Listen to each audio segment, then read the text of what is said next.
Forgetting someone's name does not mean you do not care. Most of the time, it means your mind was too crowded at the exact moment the name came in. That is the real problem, not character, not exactly memory. It is that you failed to lock the name in during the first few seconds. And the cost is not small. You blank on a name, and then you lose your footing too. Your eyes change, your rhythm changes. You start patching the conversation, avoiding the name, trying to recover on the fly. The other person may not know exactly what just happened, but they feel the shift immediately. So, today we are not doing the usual empty advice about just pay more attention. No, we are going straight to what is actually happening. Why you can remember a face, a voice, a feeling, even one line they said with total clarity, and still lose the name. And more importantly, how to stop that from happening at the front end with a very short routine that is real, usable, and not performative. This is the part most people get wrong.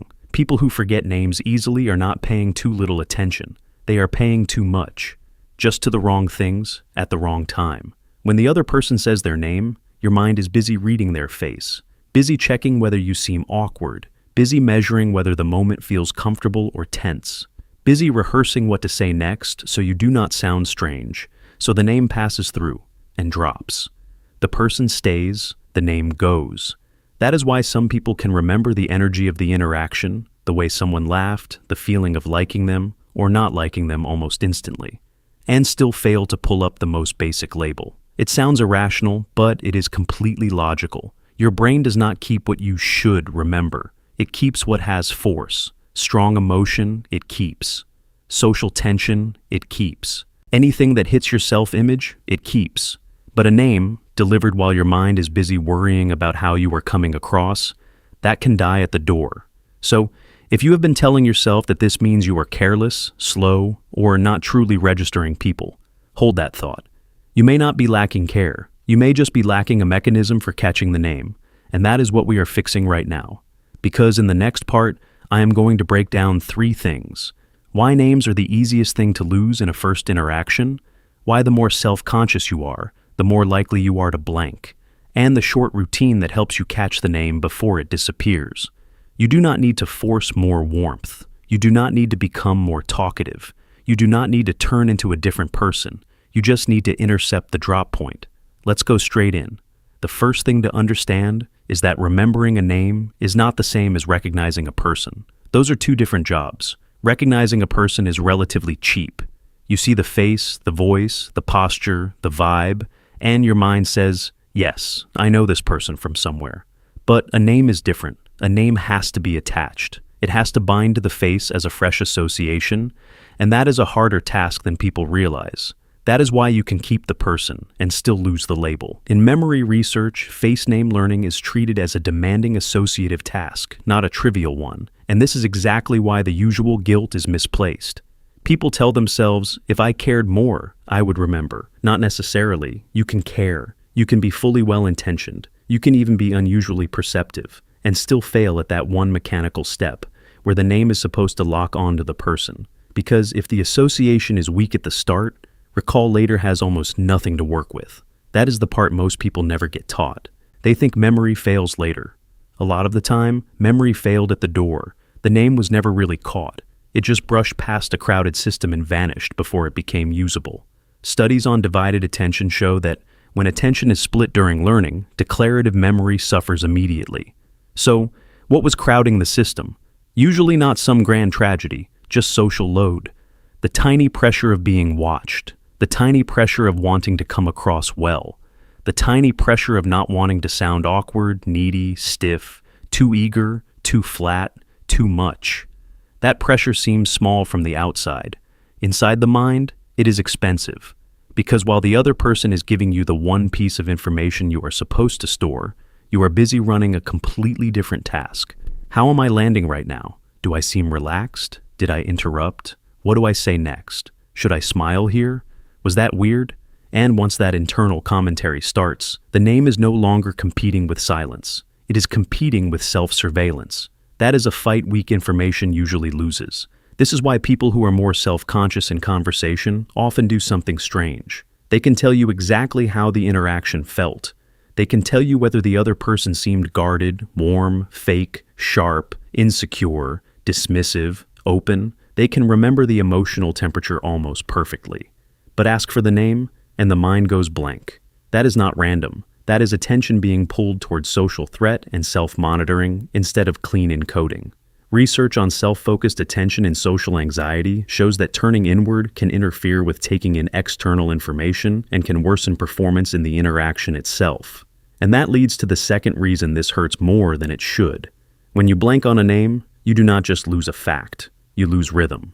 Your delivery changes, your body language changes.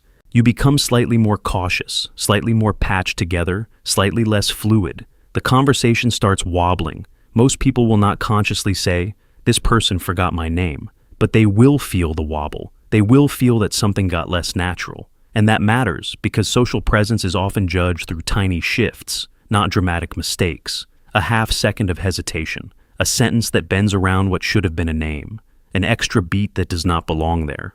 That is enough. So, yes, forgetting a name can sting the other person, but it also quietly changes your own frame.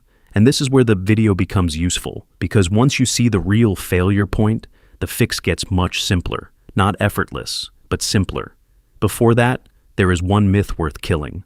A lot of people think the answer is eye contact. Just look harder, just be more present, just focus on the face. But eye contact alone is not the solution people imagine. Research has found that direct gaze may help parts of person memory, but it does not reliably strengthen the full face name association by itself. So, no, staring more intensely is not a serious system. Another thing people miss is interference. Sometimes the problem is not only that the name was weak, sometimes the environment is crowded with similar inputs. Too many new faces, too many introductions close together, too many people with overlapping energy, age, style, even facial structure.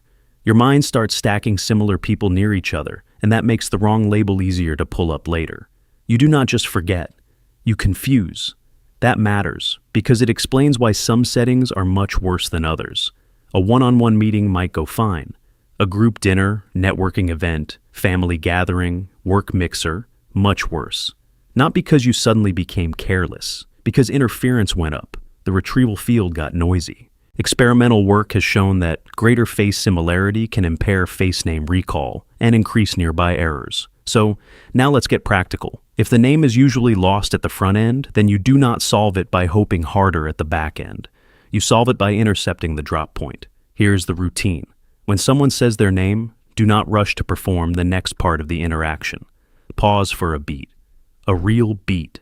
Not awkwardly, not theatrically, just enough to let the name arrive before your personality rushes back in. Then say the name once, not 3 times like a salesman. Not in that fake, overly polished way people can smell immediately. Just once, naturally. Good to meet you, Daniel.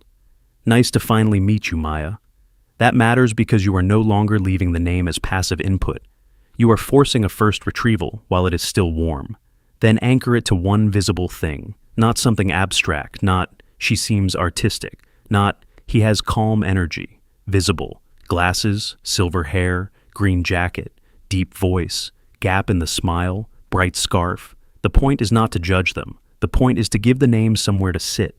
Research on name learning suggests that more concrete, visible descriptive cues are easier to learn than weak, non-descriptive ones. That does not mean you say the cue out loud. It means you quietly use visible reality to make the label less arbitrary. Then use the name again soon, not over and over, once more, naturally, within the next stretch of conversation.